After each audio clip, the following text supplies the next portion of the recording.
లీకులు ఇప్పుడు ఏందని నాకు అర్థం కాల. జగన్మోహన్ రెడ్డి గారి సీఎంగా ఉన్నప్పుడు ఆయన సీఎంఓలో పనిచేసినటువంటి 2 అధికారులని నువ్వు అరెస్ట్ చేశావు. అంతేకాదు, సీతారామాంజనేయులు గారు ఇంటెలిజెన్స్ చీఫ్ నువ్వు అరెస్ట్ చేశావు. రఘురామకృష్ణరాజు పెట్టిన కేసులో A1గా జగన్మోహన్ రెడ్డి గారిని ముద్దాయిగా పెట్టారు. అరెస్ట్ చేస్తావా, అరెస్ట్ చేయవా, వి విల్ సీ లేటర్. నువ్వు అరెస్ట్ చేయాలి అనుకున్నా కూడా సాధ్యం కానటువంటి పరిస్థితులు వస్తాయి. జగన్మోహన్ రెడ్డి గారు ఈ రాష్ట్రంలో మరి మాట్లాడితే ఈ దేశంలో అత్యంత ప్రజాదరణ కలిగినటువంటి mass leader, direct connection with public, is not a manipulator, direct connection with public, like Indira Gandhi, like Rajasekhar Reddy, like NT Ramarao. Leader and voter మధ్యన కనెక్షన్, డైరెక్ట్ కనెక్షన్ ఉన్నటువంటి నాయకుడు. నీలాగా మ్యానిపులేటర్ కాదు, నీలాగా 4గురిని కలుపుకుని వచ్చేటువంటి వ్యక్తి కాదు. అలాంటి వ్యక్తిని తప్పుడు కేసులు పెట్టి నువ్వు అరెస్ట్ చేయాలనుకుంటున్నావో లేదో కాలం నిర్ణయిస్తుంది. ఇప్పటికే ఆయనకి సంబంధించినటువంటి ధనంజయ రెడ్డి గారిని, కృష్ణమోహన్ రెడ్డి గారిని, ఇంటెలిజెన్స్ చీఫ్ని అరెస్ట్ చేశావు. అరెస్ట్ చేసిన తర్వాత ఏం చేస్తావు చూద్దాం. ఇవన్నీ లీకులు ఇచ్చి, చంద్రబాబు లీకులు ఇవ్వడం అలవాటే కదా. ఇవాళ కూడా ఆ హోమ్ సెక్రటరీకి ఆయన క్షమాపణ చెప్పే లీకులు ఇస్తుంటాడు. లీకులు ఇచ్చి పరిపాలన చేసే మనిషి is a manipulator. Time will decide later.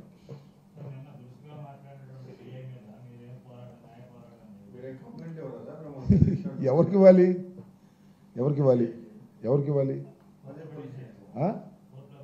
చూద్దాం. Will examine that. ఇప్పుడు జనరల్గా ఇలాంటి పోలీసులు లోయర్ లెవెల్లో ఎవరన్నా మిస్బిహేవ్ చేస్తున్నారని మేము అనుకుంటే మా లెవెల్లో మాజీ మంత్రులని, మాజీ ఎమ్మెల్యేలని ఎవరికి ఇవ్వాలి? డీజీపీకి ఇవ్వాలి. డీజీపీకి, నా ఫోన్ ఎక్కడ తీసుకురా, డీజీపీకి ఇవ్వాలి. నా పెద్ద ఫోన్ డీజీపీకి ఇవ్వాలి. ఆ డీజీపీ గారి పేరేంటి? హరీష్ కుమార్ గుప్తా గారు, ఐపీఎస్ ఆఫీసర్. సుమారు ఒక 50 సార్లు ఫోన్ చేశా. ఇప్పుడన్నా కానీ ప్రభుత్వం దిగిపోయిన తర్వాత ఈ 2-3 నెలల్లో 50 సార్లు ఫోన్ చేశా. రింగ్ అయింది, కట్ అయింది. ఒక 25 సార్లు నుంచి అసలు రింగ్ కూడా కావట్లా. అంటే బ్లాక్లో పెట్టేశారు ఆయన మహానుభావుడు హరీష్ గుప్తా గారు. మొన్న 3 సార్లు మెసేజ్ పెట్టా, మీకు కావాల్సింది చూపిస్తా. అయ్యా, we want to meet you, ఎందుకంటే మాకు కొన్ని సమస్యలు ఉన్నాయి. మీకు మేము ఒక బృందంగా వచ్చి మీకు విన్నవించుకోవాలి అంటే సమాధానం లేదు. Don't care bus. మేము చంద్రబాబు చెబితేనే మేము ఇస్తాం తప్ప మీరు ఊరిని మీరు అడిగితే ఇవ్వమనే పద్ధతుల్లో ఇవాళ ఐపీఎస్ ఆఫీసర్ అయినటువంటి డీజీపీ గారు వ్యవహరిస్తుంటే ఏం చెప్పాలి, ఎవరికి చెప్పుకోవాలి? ఇక న్యాయస్థానాలు తప్ప మాకు గత్యంతరం లేదు. నేను 2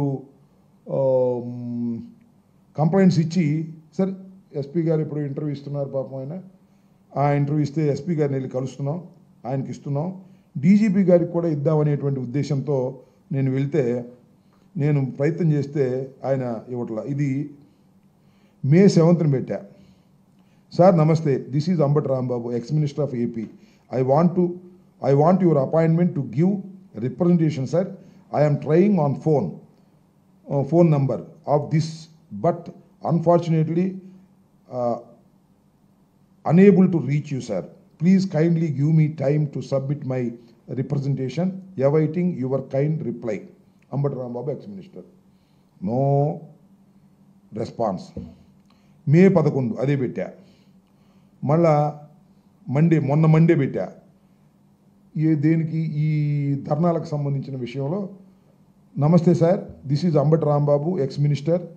sir, we would like to submit representation to your good self on behalf of YSR Congress party tomorrow about the peaceful rallies throughout the state on 4/6/2025 to express our views against the government attitude is not fulfilling the election promises. Already we have given representation to the local jurisdictional police officers seeking to conduct peaceful rallies. So for your subordinate officers have taken decision on this issue. Hence we request you, honorable authority, to meet you in the early hours. దానికి సమాధానం లేదు. DGP గారు కోతవేడి దూరంలో ఉంటాడు. నేను X మినిస్టర్ని, వైఎస్ఆర్ కాంగ్రెస్ పార్టీలో కీలకమైన నేతని. కాంగ్రెస్ పార్టీ వైఎస్ఆర్ కాంగ్రెస్ పార్టీతో అయ్యా మిమ్మల్ని కలుస్తామయ్యా అంటే సమాజం ఎవరికి చెప్పుకోవాలి? మేము ఎవరికి చెప్పుకోవాలి? ఇది పోలీసింగ్ ఉందా ఈ రాష్ట్రంలో? అంటే పోలీసులు అంటే చంద్రబాబు నాయుడు గారికి ఉపయోగపడే రౌడీ బృందంలాగా తయారైంది. అది ఆయన ఇందాక నన్ను పోటాడినట్టు, అక్కడ తెనాలిలో కాళ్ళు ఎరగొట్టినట్టు, లేదా మా హరికృష్ణ అని అతన్ని అదేదో ఊరు మన తంగెడ, అతను కాళ్ళు ఎరగొట్టినట్టు, మరి ఆ కృష్ణవేణిని పట్టుకెళ్ళి జైలుకే పోలీస్ స్టేషన్కి బేడీలు వేసినట్టు, ఇలా the police is doing an illegal acts. Police is doing an illegal acts. How survive అవుతారట చెప్పండి నాకు? మర్డర్లు కూడా చేయించేస్తారు పోలీసులు. వంగవీటి మోహన్ రంగారావు అప్పుడు మర్డర్ చేయించేసినట్టు. ఈ రకంగా పోలీస్ వ్యవస్థను చంద్రబాబు నాయుడు గారు మౌలు చేస్తున్నారు. ఇది చాలా ప్రమాదం అని కూడా నేను ఈ సందర్భంగా చెప్పదలుచుకున్నా. పోలీస్ ఏదో కొన్ని సందర్భాల్లో అధికార పార్టీ చెప్పినట్టు ఏనొచ్చు తప్ప, లా అండ్ ఆర్డర్లో ఇలాంటి సమయంలో కూడా ఇక వాళ్ళ ఇంటేంటి, ఇప్పుడు చేస్తావో చేయవో హరీష్ కుమార్ గుప్తా గారు, నువ్వు చేస్తావో చేయవో తర్వాత సంగతి. కనీసం you have to take a representation from YSRCP leaders. మేము ఒక బృందంగా వెళ్ళి ఒక రిప్రజెంటేషన్ ఇస్తామంటే ఏం దానికి కూడా పర్మిషన్ ఇవ్వట్లా. What is this? ఎవరికి చెప్పుకోవాలి ప్రజాస్వామ్యంలో? ఈ ఆవేదన ఎవరికి చెప్పుకోవాలని అడుగుతా ఉన్నా. This is too much. ఇది చాలా ప్రమాదాన్ని, రాబోయే కాలంలో చాలా పెద్ద ప్రమాదాన్ని సూచిస్తుందని నేను భయపడుతున్నాను. లా అండ్ ఆర్డర్ ఇష్యూస్ చాలా ప్రెసిపిట్ అవుతున్నాయి.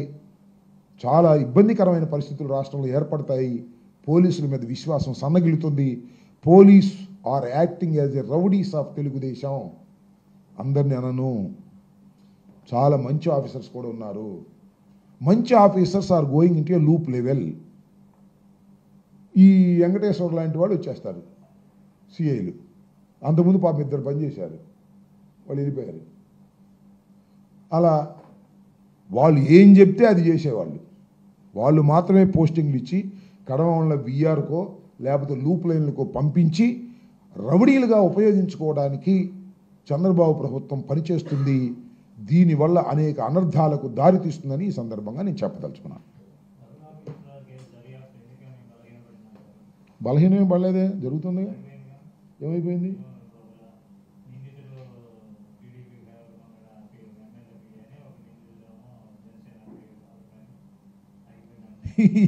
నాకు ఐ డోంట్ నో. దానిలో ఒక ఐపీఎస్ ఆఫీసర్, అంటే ప్రమోట్ ఐపీఎస్ ఆఫీసర్ జైలుకి వెళ్ళాడు, బెయిల్ మీద వచ్చాడు. మరి మన డాక్టర్ గారు ఆమెమో యాంటిసిపేటరీ బెయిల్ మీద ఉంది. అట్లా జరుగుతూ ఉన్నాయి. అది బలహీనపడిందా?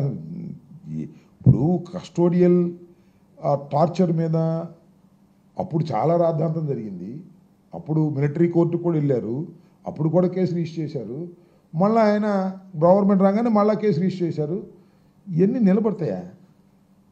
ఇంత డిలేగా ఉన్నటువంటి ఎఫ్ఐఆర్ డిలేగా ఉన్న నిలబడతాయా?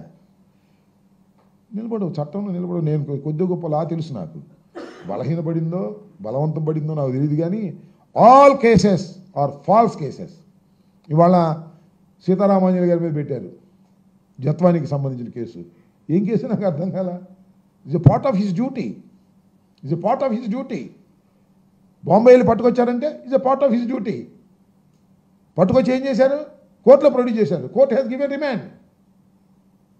రిమాండ్ ఇస్తే మళ్ళీ పోలీస్ కస్టడీ అడిగారు. పోలీస్ కస్టడీ కూడా ఇచ్చింది. కస్టడీ అయిన తర్వాత మళ్ళీ కోర్టులో ప్రొడ్యూస్ చేశారు. తర్వాత బెయిల్ మీద వాళ్ళు వెళ్ళిపోయారు. తూచ్ మమ్మల్ని తప్పుడు కేసు పెట్టారని పెడితే ఇక ఎవరైనా బాధితులు కేసు కొట్టేకి ముందే ఏది Jethwani case is a false case అని ప్రూవ్ కోర్టులో కాకముందే అన్యాయంగా పెట్టారు, అక్రమంగా పెట్టారని చంద్రబాబు నాయుడు గారు చెప్పగానే ఆమెని అంగరంగ వైభవంగా తీసుకెళ్ళి ఎఫ్ఐఆర్ కట్టించి ఇదంతా లోపలేసి కక్ష తీర్చుకుంటున్నారు. రిపీట్ అవుద్ది కదా ఇది మళ్ళా ఏ ప్రభుత్వం వచ్చినా. So these are all false cases. Chandrababu Naidu గారి ప్రభుత్వం కేవలం పోలీస్ ఫోర్స్ మీద ఆధారపడి, తప్పుడు కేసుల మీద ఆధారపడి వైఎస్ఆర్ కాంగ్రెస్ పార్టీని లేదా తెలుగుదేశం పార్టీకి వ్యతిరేకంగా ఉండేటటువంటి వ్యక్తుల్ని కేసులు పెట్టి భయపెట్టి లాఠీలతో కొట్టించి రాజ్యమేలాలని అనుకుంటున్నటువంటి చంద్రబాబు నాయుడు గారు, లోకేష్ గారు మీకు వికటించబోతుంది. సంవత్సరం అయింది కదా, ఇంకొక సంవత్సరం ఆగండి. ఇది వికటించి మీకు భస్మాసుర హస్తంలాగా మారపోతే నన్ను అడగండి, నేను ఉంటాగా, మనందరం ఉంటాంగా. చూడండి, వికటించి అదే భస్మాసుర హస్తం చంద్రబాబు నాయుడు గారికి లోకేష్కి కలక్కపోతే నన్ను అడగండి. ఇవాళ నడి రోడ్డు మీద నన్ను నుంచోబెట్టి సిఐ ఇష్టం వచ్చినట్టు మాట్లాడితే నేను మాట్లాడవలసిన పరిస్థితి వచ్చింది కదా. ఒక సిఐ లోకేష్ గారి బంధువు మాట్లాడాడు, నేను ఎక్స్ మంత్రిని, ఇలాంటి సీఎల్ నా ముందు సెల్యూట్లు చేసి వెళ్ళారు, రోజు వచ్చి సెల్యూట్ చేయమంటలా. ఎంత పొగరు! ప్రభుత్వాలు శాశ్వతమా? మళ్ళా మాకు అధికారం రాదా? సో ఇవన్నీ కూడా టైం విల్ డిసైడ్. నేనేం అన్యాయంగా మాట్లాడేవాడిని కాదు, అన్యాయంగా చేసిన వాడిని కాదు. 5 సంవత్సరాలు ప్రభుత్వంలో ఉన్నవాడిని నేను. సరే, నా మీద ఏదో చేస్తున్నారు, చాలా కుట్రలు చేస్తున్నారు, ఎట్టబట్టుకుని నేను డ్రాప్లేద్దామని. నేను సిద్ధపడ్డాక ఇంకేం చేస్తాం? సిద్ధపడ్డాం. చాలామంది చేస్తున్నారు, అన్నీ నాకు తెలుసు. I know A police officer నా కోసం కేసులు పెట్టడం కోసం ఎతుకుతున్నాడో నాకు తెలుసు, ఎక్కడ బొక్కలు ఉన్నాయని చూస్తున్నాడో నాకు తెలుసు. నాకు దగ్గర ఎక్కడ బొక్కలు లేవు, మీరు సృష్టించే బొక్కలే. చెప్పాక నేను డెడ్ బాడీ దొరకకపోతే 307, డెడ్ బాడీ దొరికితే 302. ఏం అవసరంలా. శర్మ గారు వచ్చి నన్ను అంబటి రాంబాబు గారు చంపబోయాడు, కత్తిట్టా చూపించాడంటే 307 వేసేయి. అట్లాంటి రోడ్డు దొరికితే వేసేస్తారు. లేదు, 2 కొట్టుకు చచ్చారనుకో, దానిలో చచ్చిపోయినట్టు తాలూకా అంబటి రాంబాబు గారు కుట్ర ఉందని దీనిలో అని 120 పెట్టేస్తారు. ఇది జరుగుతుంది, పోలీసులు చేస్తుంది. లేకపోతే ఏంటండి, పిన్నెల రామకృష్ణారెడ్డి గారిది గుండ్లపాడులో తెలుగుదేశం కొట్టు చచ్చిపోయారు పాపం, 2 దుర్మార్గమే కాదంటలా. ఎస్పీ చెప్పాడు కదా ఎమ్మటే, తెలుగుదేశం వాళ్ళేనండి వాళ్ళు వీళ్ళు 2 కొట్టుకు చచ్చిపోయారని. వాడిని ఒకరిని పట్టుకొచ్చారు, పిన్నెల రామకృష్ణారెడ్డి పేరు చెప్పమన్నారు, వాళ్ళ తమ్ముడి పేరు చెప్పమన్నారు. ఏంటి అన్యాయం? ఈ పాపాలు మీకు తగలవా? గ్యారంటీ తగులుతాయి, గుర్తుపెట్టుకోమని చెప్తున్నాను.